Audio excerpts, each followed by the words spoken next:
Parce que beaucoup ne comprennent pas ce qui se passe. Nous concédons à ceux qui jubilent à l'annonce de la levée du siège honteux qui a cloîtré Boni Yayi loin des droits de l'homme et qui illustre avec effroi la nature hors la loi du pouvoir dit de la rupture. Piteux modèle de la gouvernance par la terreur et par les armes qui caractérisent le mandat de Patrice Talon. En réalité, Patrice Talon n'a rien concédé en ordonnant la levée nuitamment du blocus illégal de la résidence de Boni Yayi. Comprenez très bien, ne soyez pas des gens qui vont tomber dans le piège de Patrice Talon. Il n'a rien concédé. Il n'a rien concédé. C'était dans son plan. Tout le monde, une fois encore, vient de tomber dans un de ces nombreux pièges. Patrice Talon a piégé tout le monde, y compris la communauté internationale, en faisant croire que, oui, je laisse Yayi Boni, j'enlève les sièges. Les sièges qu'il a placés là, il les a placés légalement ou illégalement. Tu poses un acte illégal et tu prends l'acte illégal, sa suppression comme une magnanimité. En quoi tu es magnanime lorsque tu poses un acte illégal et que tu enlèves l'acte illégal? Il doit être puni. Il doit porter plainte contre lui pour les 50 jours et plus de privation de sa liberté. C'est normal. Il doit payer.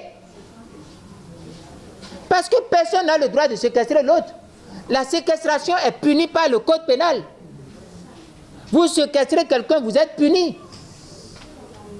Il faut que vous compreniez de quoi il s'agit. Vous ne pouvez séquestrer, même votre propre enfant, vous ne pouvez pas le séquestrer.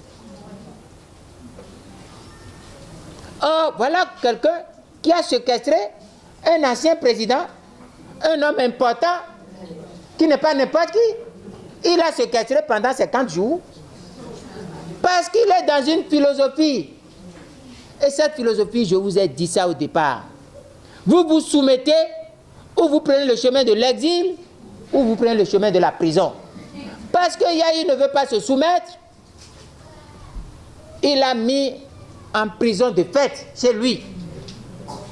Jusqu'à ce qu'il accepte de partir. Parce que c'est ça ce que vous allez comprendre.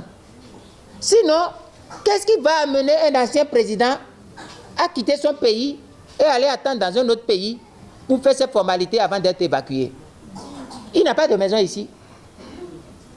Qu'est-ce qu'il a chassé de la maison? En réalité, Yayi est poussé en exil. Moi, je n'accepte pas, je ne jubile pas, je ne ris pas.